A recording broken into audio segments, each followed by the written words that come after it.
Put your hands where I can see them, ma'am. The command cut through the quiet suburban evening like a crack across glass. Danielle Carter froze beside her SUV, her hand still resting on the driver's door. For a second, she thought she had misunderstood. The late summer air carried the scent of freshly cut grass from somewhere down the block, and the fading sunlight painted long golden shadows across the polished concrete floor of her garage. Everything about the moment felt ordinary, until it wasn't. Two police cruisers sat in her driveway with their emergency lights flashing silently, washing the white walls of the garage in pulses of red and blue. Danielle slowly turned her head. Across the street, curtains shifted. A garage door rolled halfway open. Neighbors who had barely spoken to her in the 3 months since she moved into the upscale Virginia neighborhood suddenly seemed very interested in what was happening. One officer stood near the driveway entrance, posture rigid, hand resting near his duty belt. The other, a tall white officer with silver at his temples, stepped forward with the confidence of someone who believed he already knew the answer before asking the question. "Ma'am, can you explain why you're entering this property?" he asked. Danielle blinked once. The question hung in the air so long it almost sounded absurd. She glanced toward the front porch of the house. The porch lights had just switched on automatically. Her landscaping lights traced the walkway she had personally designed with a contractor only weeks earlier. The black SUV parked inside the garage had her registration. Her family photos were hanging inside the foyer 20 feet away. Yet somehow she was being asked to explain why she was entering her own home. "I live here," Danielle replied calmly. Her voice never rose. She had spent years speaking in courtrooms, conference rooms, and government hearings. She knew the power of staying measured when everyone else expected emotion. The officer's expression didn't change. "Do you have identification showing this address?" Danielle felt a familiar tightening in her chest. Not fear, not anger, but disappointment. The kind that arrived when a situation became painfully predictable. She had experienced versions of this before. Different city, different faces, same assumptions. She looked at the officer's badge. Ryan Mitchell, 23 years on the force, if the service pin on his uniform was accurate. "My driver's license is in my purse," she said. Inside the house, Mitchell nodded slowly, as if confirming a theory. Convenient. The word landed heavier than he probably intended. Across the street, someone lifted a phone. Danielle noticed the reflection of the screen catching the evening light. Recording had already begun. A younger officer shifted awkwardly beside Mitchell, but said nothing. The silence stretched. Somewhere nearby, a sprinkler system clicked on. Water hissed softly across a manicured lawn. The neighborhood looked like a real estate advertisement. Expensive homes, luxury vehicles, perfect hedges. And in the middle of it stood Danielle Carter, being treated like a stranger in her own garage. Mitchell folded his arms. "We received a call from a concerned resident." Danielle already knew what came next. "A concerned resident?" she repeated. "Someone reported suspicious activity." Danielle looked around slowly. The house, the driveway, the vehicle she had driven to work that morning. Then she looked back at the officer. And what exactly was suspicious? Mitchell held her gaze for a moment before answering. A black woman entering a house that didn't appear to belong to her. The entire neighborhood seemed to go silent at once. Even the sound of the sprinklers felt distant. Danielle's fingers tightened slightly around her car keys. Then she exhaled once, slow and controlled. The evening sunlight reflected off the leather briefcase resting on the passenger seat behind her. Inside it sat documents that would make this moment far more complicated than anyone standing in that driveway could possibly imagine. Officer Ryan Mitchell did not look away. If anything, Danielle's question seemed to reinforce whatever conclusion he had already reached before arriving. The flashing lights from the patrol cars reflected across the windshield of her SUV, turning the garage into a strange mix of red, blue, and fading gold. Danielle slipped her keys into her palm and folded her fingers around them. Her expression remained calm, but her mind was moving quickly. Years of legal work had taught her that moments like this were rarely about facts in the beginning. They were about assumptions. Facts came later. Across the street, another neighbor stepped onto a front porch. A woman walking a golden retriever slowed to a stop. Within minutes, the quiet subdivision had transformed into an audience. Mitchell glanced toward the house, and then back at Danielle. "Do not attempt to enter the residence until we verify ownership." Danielle almost smiled at the irony. Verify ownership. She had signed the closing documents herself. She remembered every detail of that day. The conference room downtown. The stack of papers nearly 2 inches thick. The escrow officer congratulating her on the purchase. The keys placed in her hand. 3 months later, she was standing in her own driveway being treated as a visitor. Officer, she said evenly. The property records can confirm ownership in less than 60 seconds. Mitchell's jaw tightened slightly. We will determine that ourselves. The younger officer shifted his weight again. He appeared uncomfortable now. Not nervous. Not afraid. Just uncertain. Like someone beginning to realize the situation was more complicated than he expected. Danielle noticed him looking at the address numbers mounted beside the garage door, then toward the mailbox, then back at her vehicle. The pieces were beginning to form in his mind. Mitchell, however, seemed committed to the path he had chosen. How long have you been living here? He asked. 3 months. And none of the neighbors know you? Danielle followed his gaze toward the growing collection of curious faces. I travel often for work. What kind of work? The question arrived casually, but Danielle recognized it immediately. It was no longer about verifying an address. It was about testing whether her answer fit whatever image existed in his head. She could have answered directly. She could have ended the conversation with a single sentence. Instead, she simply said, Federal Service. Mitchell raised an eyebrow. Federal Service? Yes. Doing what? Danielle looked at him for a moment. Then she looked past him toward the darkening street. The evening sky was turning violet above the rooftops. Porch lights flickered on one by one throughout the neighborhood. Somewhere a child laughed. Somewhere a television echoed through an open window. Ordinary sounds. Ordinary lives.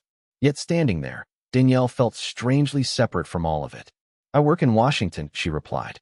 It was true, just not the entire truth. Mitchell folded his arms. That is not much of an answer. Danielle met his eyes. It is the answer I am comfortable providing. A faint murmur moved through the crowd of onlookers. Someone whispered. Someone else lifted a phone higher. The younger officer finally spoke for the first time. Sir, dispatch is still checking the property records. Mitchell gave a brief nod without looking away from Danielle. Then his radio crackled softly at his shoulder. The sound cut through the evening air. Every head seemed to turn toward it at once. Dispatch was calling back. Danielle's eyes drifted briefly toward the leather briefcase sitting inside her vehicle. The brass clasp reflected the last rays of sunlight. Inside were documents marked for review first thing the next morning in Washington. Documents connected to a federal investigation that had already placed several law enforcement agencies under scrutiny. Mitchell had no way of knowing that. Not yet. But within the next few minutes, the entire direction of the evening was about to change. The radio crackled again, louder this time. Officer Mitchell immediately reached for it, pressing a button near his shoulder. The neighborhood seemed to hold its breath. Even the conversations among the onlookers faded into silence. Danielle remained exactly where she was, her posture steady, her expression unreadable. Years of experience had taught her that impatience rarely improved a situation. The younger officer glanced toward Mitchell, waiting for the update. A voice came through the speaker, partially distorted by static. Mitchell listened without speaking. His face revealed almost nothing at first. Then a subtle change appeared.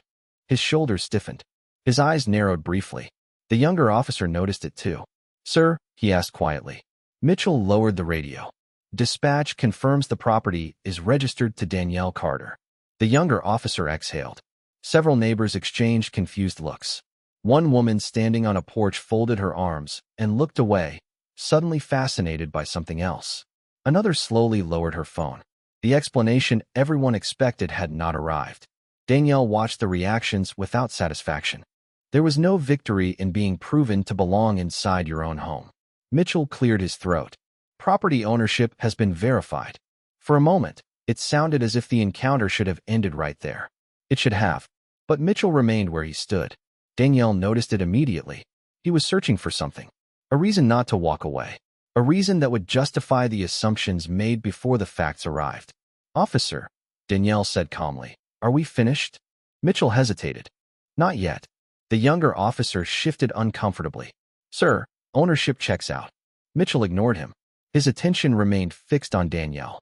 You said you work for the federal government. That is correct. Which agency? Danielle could feel dozens of eyes watching. The crowd had not dispersed. If anything, curiosity had only grown. People wanted answers now. They wanted the story to make sense. They wanted the woman they had watched being questioned to fit neatly into whatever narrative they preferred. Danielle understood that instinct. People often looked for simple explanations because complicated truths required reflection. "I do not believe that information is relevant," she replied. Mitchell's jaw tightened again. The younger officer looked down briefly. Danielle noticed the gesture. He seemed increasingly uncomfortable with the direction things were taking. A black sedan turned slowly into the subdivision entrance a few houses away. Danielle barely registered it at first. Her attention remained on the conversation unfolding in front of her. Mitchell took a step forward. Not aggressive, not threatening, just determined. "You seem reluctant to answer basic questions." Danielle almost laughed at the irony. Reluctant? She had answered every question directly. The real issue was that her answers had failed to support the assumptions behind them. "Officer Mitchell," she said quietly, "you have verified that I own this home. You have verified that I reside here. What exactly are you investigating now?" For the first time, Mitchell did not answer immediately. The silence lingered. The question had landed exactly where she intended. Facts mattered. Procedures mattered. Reasons mattered. The law required more than suspicion. Across the street, someone whispered, "She sounds like a lawyer." Danielle heard it. So did several others. The younger officer looked at her differently now. Not with suspicion, with curiosity. Then another voice broke the silence. "Officer Mitchell." The words came from behind him. Everyone turned. The black sedan Danielle had barely noticed moments earlier had stopped near the curb. A tall man in a dark suit stepped out. His expression was serious, professional, focused. Danielle recognized him immediately. Assistant United States Attorney Michael Reynolds. He looked from Danielle to the officers and then to the growing crowd.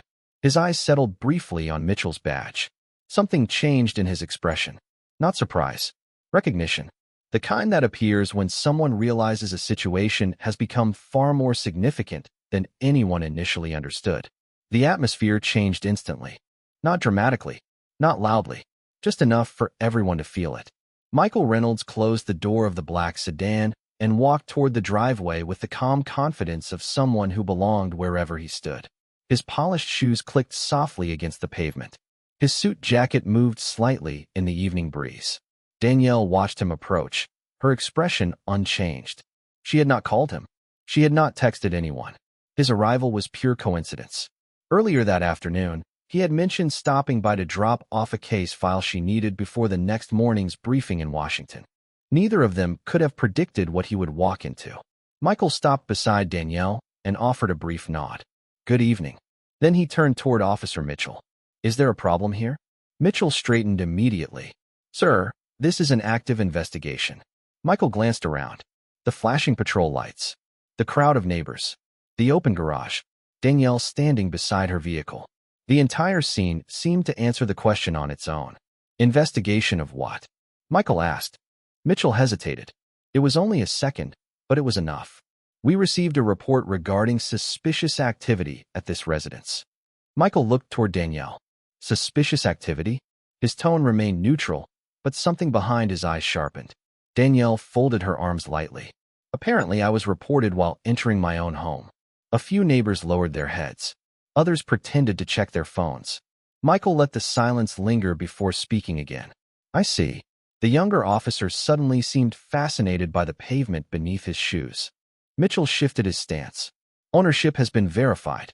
Michael raised an eyebrow. "Then why are we still standing here?" No one answered. The question settled over the driveway like a weight. Danielle could almost hear the calculations happening inside Mitchell's mind. He was beginning to understand that this situation was slipping away from his control. Michael turned slightly toward Danielle. "Everything all right?" Danielle nodded once. "I am fine." She meant it. Her pulse was steady. Her breathing remained calm. Years of federal litigation had exposed her to far more pressure than an awkward encounter in a driveway. What bothered her was not the inconvenience. It was the familiarity, the predictability, the fact that ownership records, identification, and facts had all arrived long before trust did.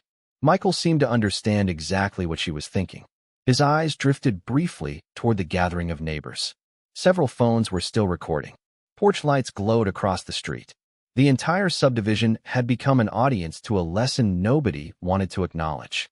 Then Mitchell cleared his throat. "Sir, may I ask your relationship to Ms. Carter?" Michael looked at him for a moment. "Professional colleague." Mitchell nodded slowly. "And where do you work?" The question seemed almost automatic. Michael smiled faintly. Not amused. Just surprised. "The Department of Justice." The words landed differently this time. Several people visibly reacted. One neighbor whispered something to another. The younger officer looked up immediately. Mitchell's expression remained controlled, but Danielle noticed a flicker of uncertainty for the first time all evening. Michael continued. "Civil Rights Division." The silence that followed felt heavier than any conversation. Danielle looked toward the leather briefcase resting inside her vehicle. The brass clasp caught the glow from the patrol lights. She knew exactly what documents sat inside. Michael knew too. Mitchell did not. Not yet. But the distance between assumption and reality was shrinking rapidly now. And once the final piece of information surfaced, there would be no way to put it back. The evening air felt heavier now. Not because anyone had raised their voice, but because the truth was beginning to press against the edges of every assumption that had brought the police cars to Danielle's driveway. The flashing lights continued to wash over the neighborhood, but their authority seemed diminished somehow. What had started as certainty was becoming doubt. Michael Reynolds glanced toward the open garage and then back to Officer Mitchell. "You said this call originated from a concerned resident?" Mitchell nodded. "Yes." "Based on what?" Michael asked. Mitchell looked toward a house across the street. Several heads immediately turned in the same direction. A woman standing near a flower bed shifted uncomfortably. Danielle recognized her. Carol Whitaker. They had exchanged exactly 3 conversations since Danielle moved in. All brief. All polite. Carol suddenly became very interested in her garden hose. Michael followed the line of sight and seemed to understand immediately. "I see." Danielle remained silent. She had no interest in embarrassing anyone. Yet the facts were arranging themselves without her help. Mitchell folded his arms. The caller reported repeated unfamiliar activity. Danielle finally spoke. "Repeated activity?" Mitchell nodded. "Vehicles arriving at unusual hours. Frequent travel. Visitors." Michael almost smiled. "Federal attorneys tend to travel." The younger officer looked down, trying unsuccessfully to hide a reaction. Danielle noticed. So did Mitchell. The tension between the two officers had become increasingly visible. One appeared determined to defend the original decision. The other seemed to be re-evaluating it with every passing minute. Michael's attention drifted toward Danielle's vehicle. "Did you bring the files?" Danielle nodded. "They are in the briefcase." Mitchell glanced toward the passenger seat. "Files?" Michael looked back at him. "Work materials." Nothing more was said. Yet something about the exchange clearly unsettled Mitchell. The word work now carried weight it had not carried earlier. Across the street, phones remained raised. The neighborhood audience was no longer watching a suspicious stranger. They were watching a situation slowly unravel. Then Mitchell's radio crackled once more. He immediately reached for it. This time his expression changed before the transmission even finished. His face lost color. Just slightly. Just enough for Danielle to notice. He listened without interrupting. The younger officer stared at him. Michael watched carefully. The crowd fell silent again. Finally, Mitchell lowered the radio. No one spoke. "Officer?" the younger officer asked. Mitchell did not answer immediately. His eyes shifted toward Danielle, then toward Michael, then back toward the patrol vehicle. The silence stretched long enough to become uncomfortable. Danielle could almost hear her own heartbeat. Slow, steady, controlled. Mitchell cleared his throat. Dispatch completed an additional verification. Michael waited. Danielle waited. Everyone waited. Mitchell swallowed once. Ms. Carter's federal employment credentials have been confirmed. Another silence followed. But this one felt different. Final. Irreversible. The younger officer closed his eyes briefly. Several neighbors exchanged stunned looks. Carol Whitaker slowly lowered her phone and looked away. Mitchell continued, though his voice had lost much of its earlier certainty. The verification indicates Ms. Carter serves as a senior attorney within the Department of Justice. Nobody moved. The words seemed to settle across the neighborhood like dust after a storm. Danielle did not smile. She did not celebrate. She simply stood there in the fading evening light. Then Michael spoke quietly. Not just any attorney. Mitchell looked at him. Michael's expression remained calm, professional, yet there was something unmistakable in his eyes now, something that made the younger officer straighten immediately. Danielle Carter leads one of the most significant civil rights review teams in the region. The silence that followed was absolute. Even the neighbors who knew nothing about federal law understood enough to recognize that everything had just changed. No one spoke for several seconds. The flashing patrol lights continued their silent rhythm across the garage walls, but the urgency that had fueled the evening seemed to have disappeared. In its place came something far less comfortable. Reflection. Officer Ryan Mitchell stood motionless near the driveway, staring at Danielle Carter as though seeing her clearly for the first time. Not as a report, not as an assumption, not as a question to be answered. As a person, Danielle felt the cool evening breeze brush against her face. The sun had almost vanished now, leaving behind a deep blue sky streaked with fading orange along the horizon. The neighborhood looked peaceful again, almost ordinary, yet something fundamental had shifted. Michael Reynolds remained beside her without speaking. He understood that this moment no longer belonged to lawyers, agencies, or official titles. It belonged to something far simpler: human dignity. Across the street, a porch light flickered softly above Carol Whitaker's front door. Carol stood frozen near her flower bed, her shoulders slightly slumped. For the first time all evening, she looked directly at Danielle. There was no hostility in her expression now, no suspicion, only discomfort. The uncomfortable realization that a story she had constructed in her mind had collapsed under the weight of reality. Danielle looked away first. She had no desire to make anyone feel small. She knew what that felt like. The younger officer finally exhaled and removed his cap for a moment, running a hand through his hair. The gesture was small, but it revealed more honesty than anything said all evening. Mitchell noticed it. So did Danielle.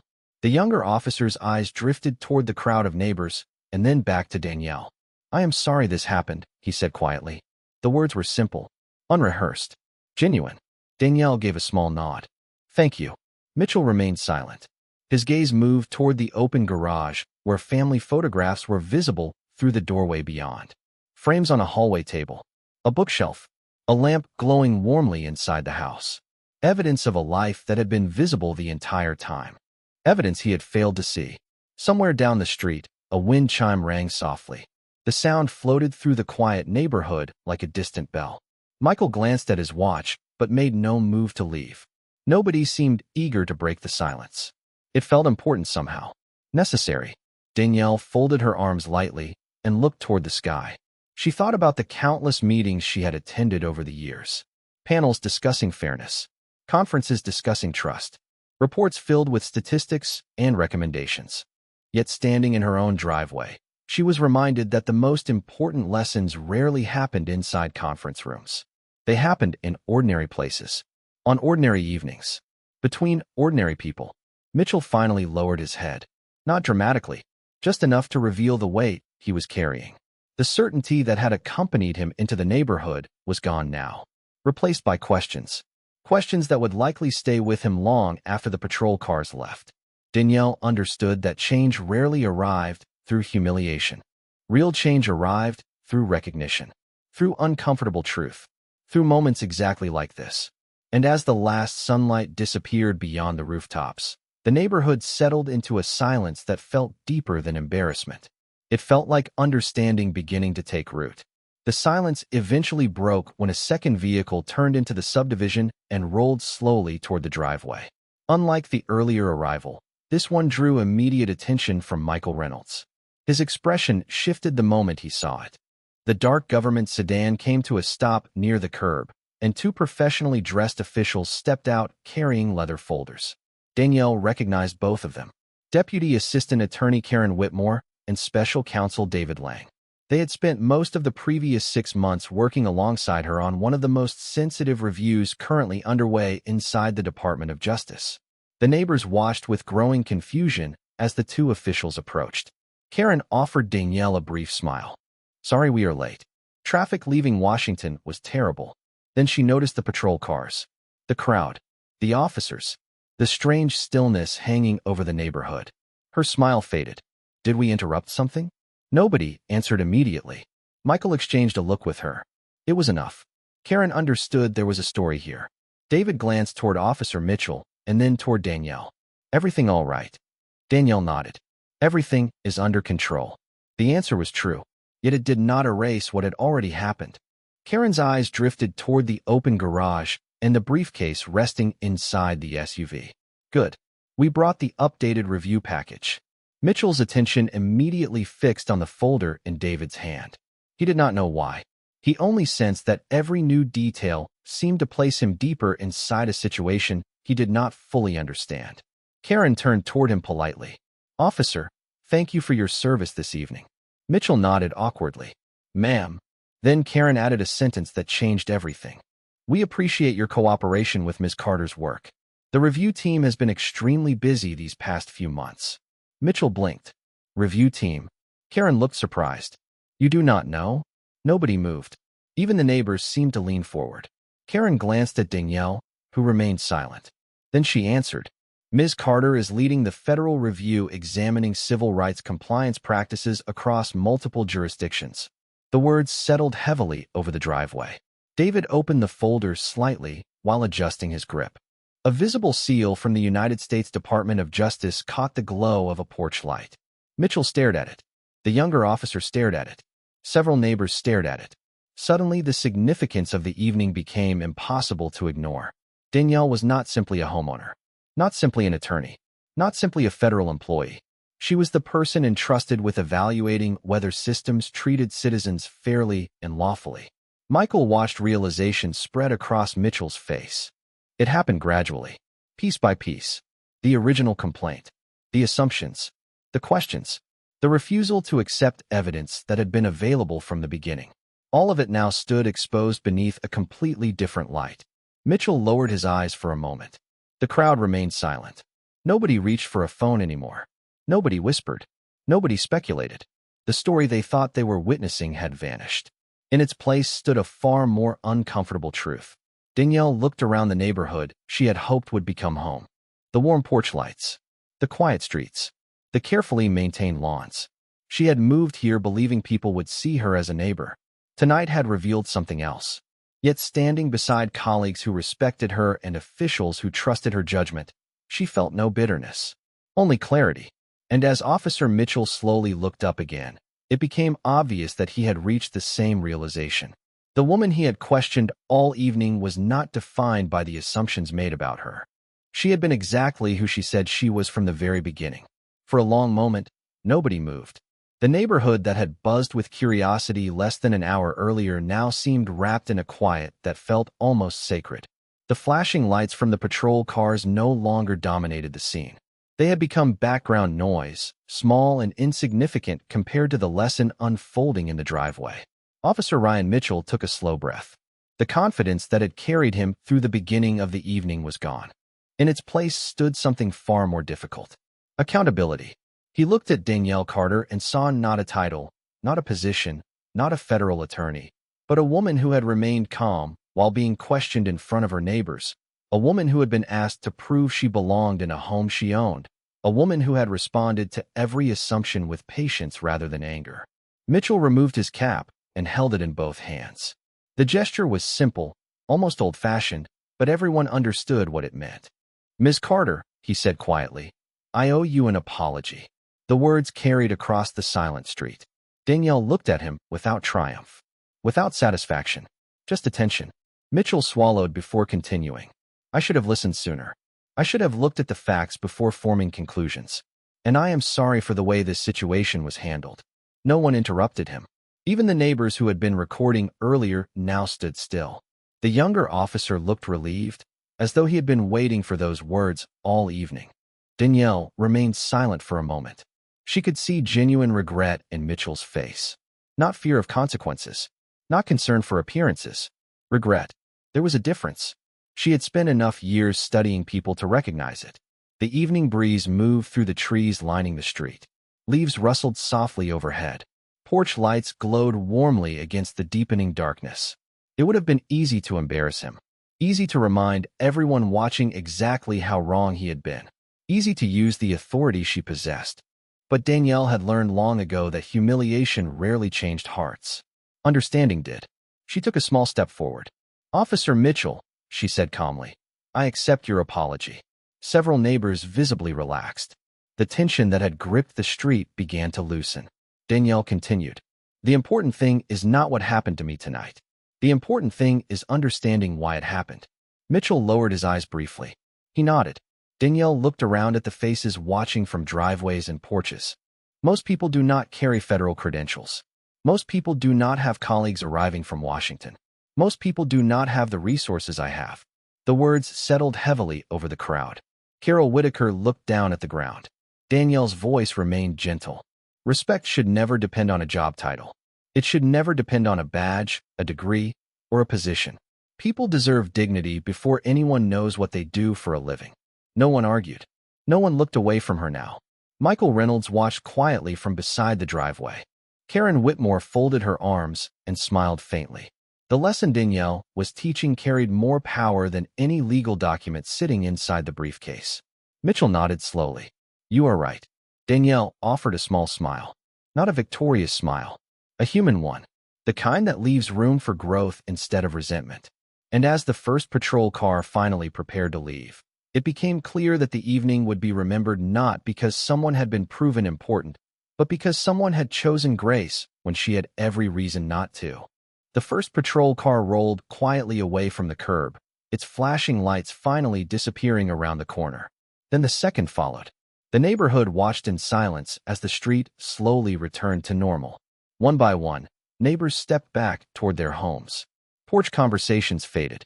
Phones disappeared into pockets. Garage doors closed. Yet nothing felt quite the same as it had a few hours earlier. Danielle Carter stood at the edge of her driveway for a moment, looking down the street beneath the soft glow of the streetlights. The night air felt cooler now, cleaner somehow. Michael Reynolds gathered the folders from the government sedan, while Karen Whitmore and David Lang exchanged a few final comments about the next morning's meeting. Eventually, they said their goodbyes and headed back toward Washington. Before leaving, Karen paused beside Danielle.